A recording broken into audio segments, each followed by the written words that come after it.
హరీష్ రావు గారు దుబాయ్లో పోయి దావతులు చేసుకోలే. హరీష్ ఏడున్న ప్రమాదం జరిగినప్పుడు హరీష్ పాస్పోర్ట్ ఒకసారి బయట పెట్టమను. ప్రమాదం జరిగిన తర్వాత హరీష్ దుబాయ్లో పోయి దావతులు చేసుకున్నాడా లేదా?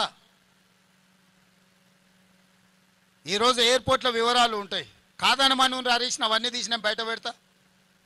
అధికారికంగా ప్రభుత్వం నుంచి లేఖ రాస్తా. ఈ ప్రమాదం జరిగిన తర్వాత హరీష్ రావు దుబాయ్కి పోయి అబుదాబిలో 2 రోజులు దావతులలో మునిగి తేలింది హరీష్ రావు కాదని హరీష్ రావు గారిని చెప్పమను.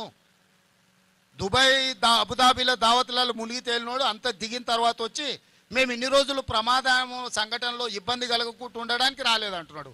మరి ప్రమాద సంఘటనలో ఆయన వస్తే ఇబ్బంది జరుగుతుందంటే ముఖ్యమంత్రి వస్తే ఇబ్బంది జరగదా? ముఖ్యమంత్రి వస్తే ఇంకా పెద్ద ఎత్తున అంత రక్షణ వలయమంతా ఇక్కడికి వస్తుంది.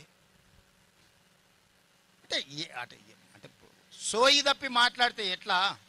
హరీష్ రావు గారు దుబాయ్లో పోయి దావతులు చేసుకోలే. హరీష్ ఏడున్న ప్రమాదం జరిగినప్పుడు హరీష్ పాస్పోర్ట్ ఒకసారి బయట పెట్టమను.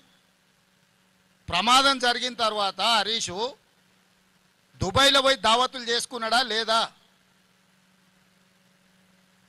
ఈరోజు ఎయిర్పోర్ట్ల వివరాలు ఉంటాయి. కాదనమను హరీష్ని అవన్నీ తీసి బయట పెడతా.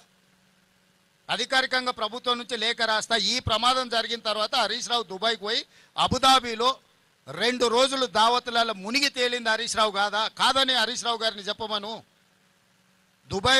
అబుదాబిలో దావతులలో మునిగి తేలినోడు అంత దిగిన తర్వాత వచ్చి మేము ఇన్ని రోజులు ప్రమాదం సంఘటనలో ఇబ్బంది కలగకుండా ఉండడానికి రాలేదంటున్నాడు. మరి ప్రమాద సంఘటనలో ఆయన వస్తే ఇబ్బంది జరుగుతుందంటే ముఖ్యమంత్రి వస్తే ఇబ్బంది జరగదా? ముఖ్యమంత్రి వస్తే ఇంకా పెద్ద ఎత్తున అంత రక్షణ వలయమంతా ఇక్కడికి వస్తుంది. అంటే సోయి తప్పి మాట్లాడితే ఎట్లా?